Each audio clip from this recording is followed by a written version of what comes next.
Бел ден беше тоа, бел ден, среќен, убав, радосен и насмеан ден ви посакувам, бидејќи денеска е 1 април. Но ние одиме со следни содржини, денеска имаме гостин од Аџибадем Систина, со нас е доктор Ивица Стефановски, специјалист по анестезиологија, кој што ќе ни отвори тема за поврзана со анестезијата и со сето она на почеток. Ајде, прво добре ни дојдовте. Добро ве најдов. Драго ми е што сте ни редовно толку тука. Ви благодарам и на вас, до вашите гледачи, на вашата емисија. Така е. 1 април е денеска, но темава е сериозна. Темава е крајно сериозна, бидејќи со анестезија, кога се применува анестезија, треба да се направат претходно многу испитувања, но за тоа потоа. Ајде да кажеме збор-два за историјата на анестезијата и краток осврт. Да, значи зборот анестезија доаѓа многу одамна, уште старите грци, нели, од грчкиот збор ан естос, кој што фигуративно значи без чувства. Значи медицинска наука, анестезиологија, која што со примена на анестетици, разни лекови, доведува до една состојба во организмот да се изгуби чувството на болка и да се предизвика сон. Со самото тоа, пациентот во тек на операцијата, значи нема чувство на болка, во сон, спие, со тоа му е возможено да се заврши интервенцијата или операцијата без никаков проблем. Самиот збор на анестезијата за прв пат почнува да се применува како збор во 19 век. Тогаш е широко прифатен на сите јазици и во сите цивилизации. Прв го употребил Холмс као гасовит анестетик, етер го употребил за вадење на зап. Меѓутоа, уште старите грци пред нашата ера употребувале методи, нели, кои што доведувале до намалување на болката за да можат да извршат било каква интервенција. Употребувале алкохол, употребувале ладење на пациентот да предизвикат хипотермија, за да се исклучи или намали тоа чувство на болка. Започнува да се применува сепак во модерната медицина, почнува уште во 19 век и од тогаш па наваму анестезијата како гранка се развива во модерната медицина, станува една наука, дел од медицината, без која што модерната медицина и хирургија веќе не може да се замисли. Така е. Предпоставувам дека од огромно значење е улогата на добриот анестезиолог во секоја приказка.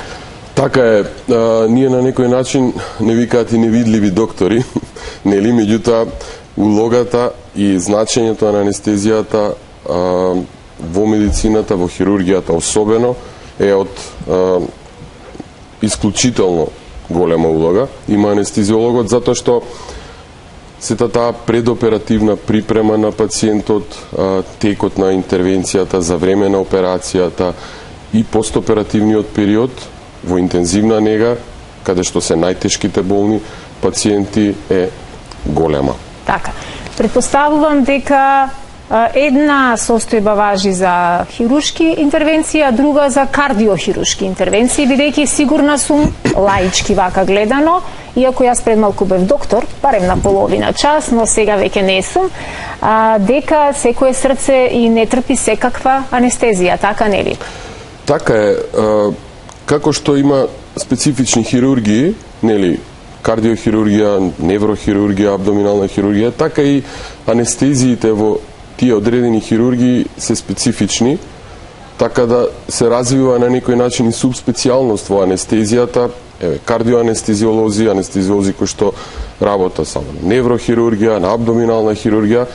Меѓутоа, кардиоанестезијата е една специфична гранка, затоа што, да, добро рековте, секое срце не поднесува секаква анестезија, значи треба добро да се обмисли текот, воведот во анестезија кај вакви пациенти, затоа што кај нас во главно над повеќе од 90% од случаите се возрастни пациенти, но неретко имаме и млади пациенти кои што имаат за жал потреба од кардиохируршка интервенција.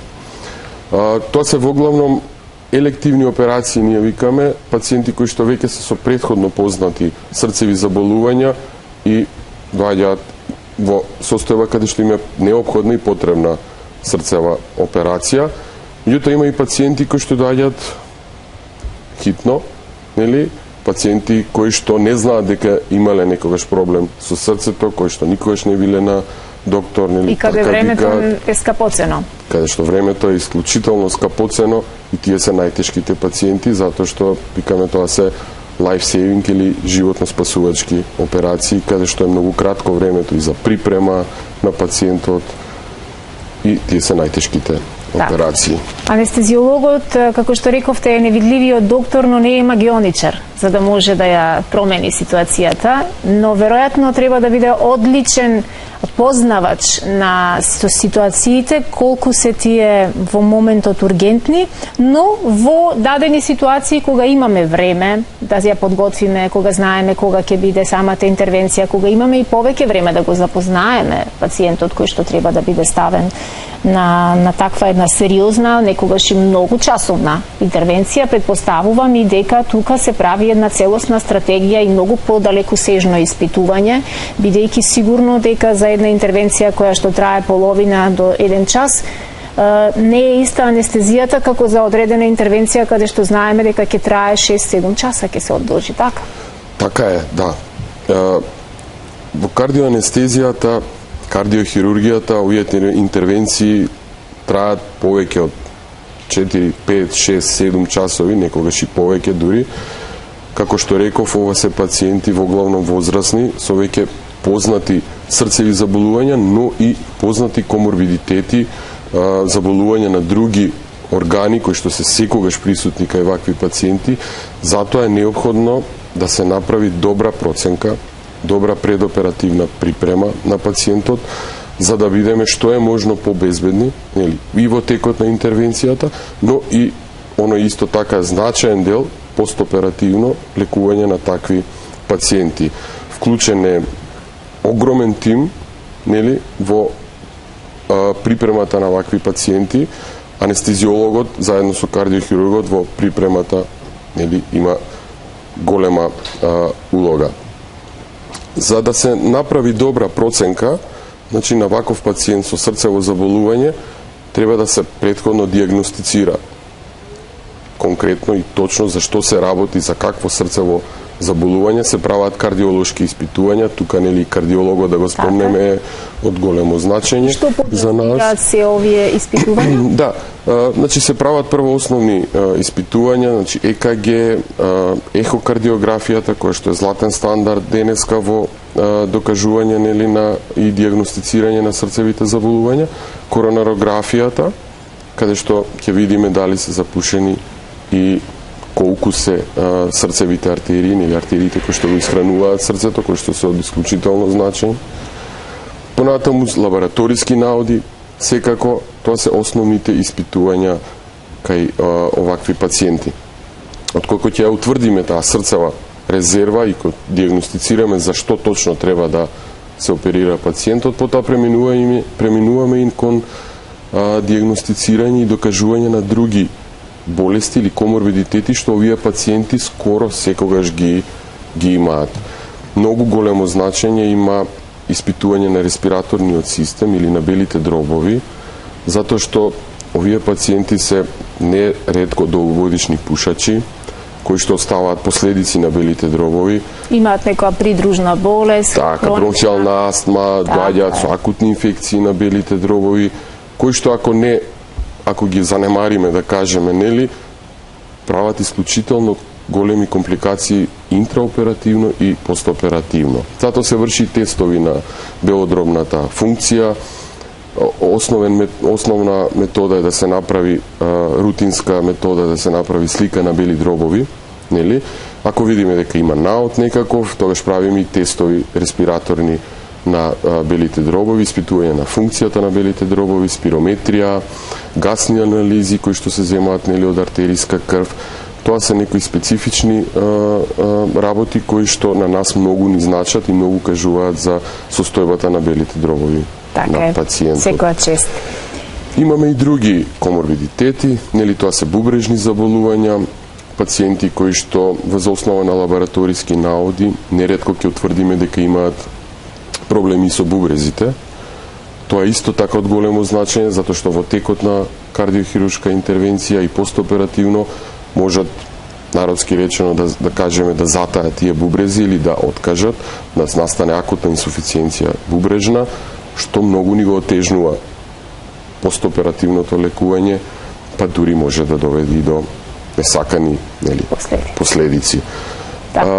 Неретко пациенти кај нас, за жал во државата е многу широко распространета, да ја кажеме, болеста, нели тоа е шеќерна болест, диабет, која знае да биде скриена. Скриена многу често, ја откриваме прекасно на прегледите кога ќе дојдат на предоперативната припрема, и тој диабет е исто така ризик за компликации во тек и постоперативно. Затоа треба да се контролира, да се регулира шеќерот предоперативно и да се превенира. Нечесто доаѓаат пациенти со анемија, значи слабокрвни, кои исто така не знаат дека се анемични. Кои исто така не знаат, точно, за да се направи една кардиохируршка интервенција. Какви се нарушувања, кога ја споменавте анемијата, а не пролета е време на анемии, годишно време во кое најчесто се откриваат при несвестици, при паѓање, луѓето откриваат случајно дека се анемични. Да, генерално откриваат дека дека последици на срцето анемијата? Да, секако, затоа што знаеме, нели, крвта и составните делови на крвта, хемоглобинот, еритроцитите се носителите на кислородот, нели, за да срцето функционира нормално, како што треба, мозокот и сите други органи е многу значаен кислородот. Затоа таа анемија треба да се коригира предоперативно уште понекогаш, за да може да се направи една кардиохируршка интервенција и да се превенираат постоперативни компликации. Системот за коагулација исто така треба да се спомене, доста значаен, нели, народски кажано, згручување на крвта. Доста често имаме пореметување во таа коагулација, и ако имаме таму пореметување, ни представува голем ризик фактор за текот на интервенцијата, како и за постоперативно лекување, затоа што не е ретко, нели, имаме компликации кај вакви пациенти од типот на крварење постоперативно, кое што потоа води и може да носи до несакани последици. Така е. Одлични информации дадовме. Во минатото знам дека владееше едно мислење кај повеќе од луѓето, не многу, но сепак сум го слушнала, често пати луѓето има исклучително голем страф од анестезија. Жените особено, доколку стануваше збор за раѓање со анестезија, и стравот дека можеш и да не се разбудиш од анестезија беше присутен во едно минато време кога и немавме толку многу информации, кога може би и не беа толку совршени видовите на анестезија кои што се применуваат при вакви постапки. Како е денеска?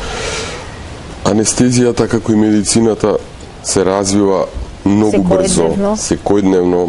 Се развиваат лековите, анестетиците кои што се применуваат, веќе се тие со ултракратко дејство, воведот во анестезија, лековите што се употребуваат за болка во тек на интервенцијата и се побезбедни и побезбедни, така да денеска несаканите ефекти од анестезијата се минимални, со минимално штетно дејство по организмот, така да затоа и се прават овие предоперативни припреми. Затоа анестезиологот игра улога во таа предоперативна припрема, затоа е таа преданестезиолошка визита на пациентот, кога нели не само што треба да знаеме за историјата на пациентот, за болестите придружни што ги има, за претходни операции што имал, дали имало некакви несакани ефекти од тогаш, од оперативната интервенција што имал, дали има некаква алергија на лекови, на храна, на анестетици, па правиме ако има потреба дополнителни испитувања. На крај и секогаш таа предоперативна визита, таа кажеме вечерна визита, нели, кога треба да го охрабриш пациентот, да му кажеш дека се рутински интервенциите, ако треба и да го премедицираш, што значи премедикација, да му дадеш лек кој што ќе го смири, да го седира малку пациентот, за да полесно е преброди ноќта пред интервенцијата, така да сето тоа анестезиолозите Браво. добро знаеме веќе да го контролираме и да го Секоја чест на вистина. Ете зошто секогаш сте на вистинско место доколку посетите еден од овие специјалисти во Аџибадем Систина, кои што редовно, барем 2 пати во седмицата се наши гости и ни изборуваат на различни теми.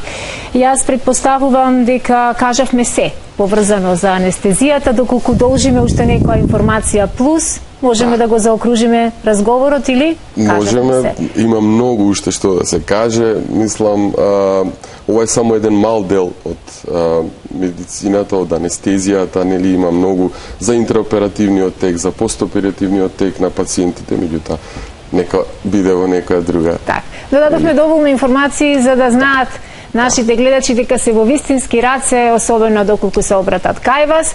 Посакувам многу добри резултати во секоја една интервенција каде што ќе се применува анестезија и на некоја следна тема ние повторно се гледаме во утринската работа. Так, ви благодарам.